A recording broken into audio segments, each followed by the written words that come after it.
saw them coming. There was actually 7 of them. 2 of them downstairs, a couple of us around the house, right? And our lawyer told us that if immigration ever comes to grab you, don't run, don't be rude to them, be nice, offer them some tea. Right? So it was weird, because it's like you're kidnappers and you're going, oh, Dilma?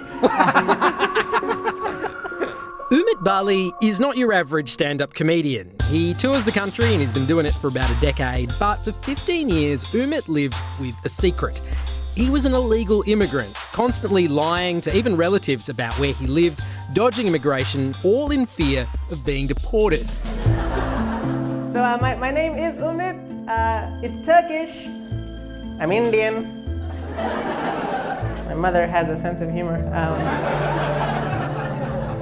I came to Australia when I was 13, but I'm originally from Fiji. I don't know if you know, but there's a lot of civil unrest that happens there. There's a lot of coups. So many coups. All our relatives were already here, so they came here like the proper way, right? They had money, so they're able to bribe someone, A lot of my relatives had like marriage of convenience, where it's like, you marry an Aussie for a certain amount of money, and then you get your visa, and then you marry your spouse again and bring them over. You can get like a tourist visa in Fiji, but only for like half the family, because they know you ain't coming back. So you only have to like leave 1 kid behind. Yeah, there's a competition right there. Yes, but I was an only child, so it worked out okay. You were lucky. Yeah. Because if there was another one. No, I wouldn't be here. I would definitely be left behind. I wasn't the smart one. I like shiny things. But we came to the country legally on a tourist visa. My dad, he was a cab driver. He picked up this guy who had been bashed and was taking him to a hospital, but he was working in immigration, and he could get my dad a visa for the whole family. And there wasn't even a bribe involved. Like my dad, well, that's a lie. My dad had to make him duck curry. Should you be admitting this on national TV? I don't know. Well, I got my citizenship now, so you can't touch it. It's fine. So we came here on a tourist visa. All our family and relatives were already here. They're like, come over here and then we'll sponsor you. As soon as we came here, all our relatives were like, oh, we don't know if we can sponsor you anymore, because they never expected us to make it, We get to Sydney Airport, and my dad, he's unloading all the bags, and he picks up one of these bags, and it has kind of like a clang, clang, clang noise to it, right? And my dad's like, clang, clang, clang, clang, clang. And he looks up at my mom, and my mom's like, ooh, I don't know what, right? Your mum kind of nearly sabotaged it. Is that a reasonable assessment? What happened? Oh, 100%. My mom, she has packed her iron, her blender, her rice cooker. It's fucking Harvey Norman in there, right? And my dad's like, oh my God, woman, why did you bring this? And my mom's like, it's okay, it's still under warranty. No! We're here on a tourist visa. If they catch us with this, they'll send us back. Well, maybe they won't pull us over. We're Indians. When has that never happened?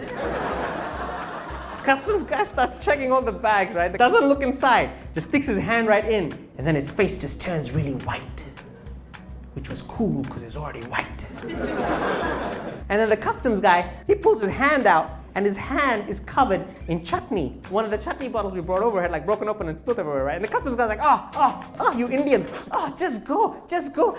And he led us into Australia, and that's how we came to this country. And you guys are not racist at all, and I'm so happy to be here. So there was a period of about 15 years between when you got here and when you became an Australian citizen. There must have been some anxiety about being kicked out in that period. All the time, man. When the moments come where like the letter comes and it's another rejection letter and you get another appeal, or when you're like wondering what's gonna happen when you're at home, when it's quiet, when it's nighttime, then yeah, it's a very anxious moment. You're wondering what that van is doing there for like 4 days across the street. Are they watching you? Do they know that you're, illegal and stuff like that?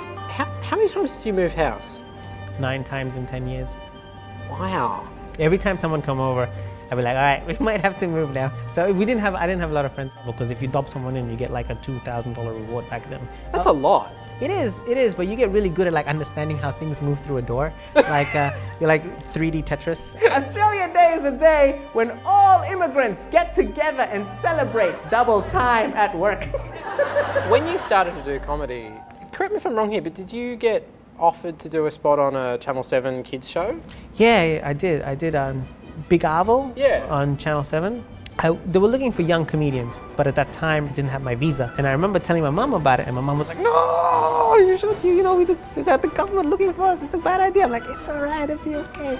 The scariest part about the whole thing was when we were there, the host, he kept on saying to me stuff like, oh, I bet you're an illegal immigrant. I bet they're gonna come and get you now. You're an illegal immigrant. The whole time I was like, and if you ever... He wasn't clairvoyant, he was just a little bit racist. What do you reckon was the closest call with immigration? Closest call with immigration was when they came to our house to detain my mom, my dad, and my sister. My parents were hiding with me. I had my citizenship, I had my permanent residency, and I was hiding my parents. But my dad kept on stressing, oh, you know, if you detain us, we need to get a passport for my sister. Because my sister, she was born here, she didn't have a passport for Fiji. Yeah. My dad was like, that's fine, we'll leave, we'll go, but you need to get us give us some time so we can get a passport for my sister. They gave us a visa till the 3rd of March, and on the 1st of March, my sister turned 10. And as soon as she turned 10, she automatically became an Australian citizen, and we lodged an application for my parents to stay in Australia. So, yeah. And that's the happy ending? That's the happy ending, yeah. Yeah, right. You know, like I feel like it's my job to help us not fall apart. It's a lot of responsibility to feel like you have to keep a whole family together. Yeah, it's but when I was my parents, like, you know, they had an arranged marriage and they didn't really get along when they first got married. When I was a kid, they used to start fighting and I used to run away. So they'd stop fighting and start worrying about me. I can't really help it though. I feel like this need to look after them because they can't look after themselves. 10 seconds before I go on stage, all the horrible things come clouding in, and then I have to erase them by thinking about this is where I am and this is where I want to be. And where I want to be would be someplace where this is providing for my family. It doesn't matter if the audience doesn't like me. It doesn't matter if you guys don't like me. It doesn't matter if the comedians don't think highly of me. This is it. This is just it. So if this doesn't work, I think, I don't know, Centrelink? Umit Bali, thanks so much for talking to us. Thank you.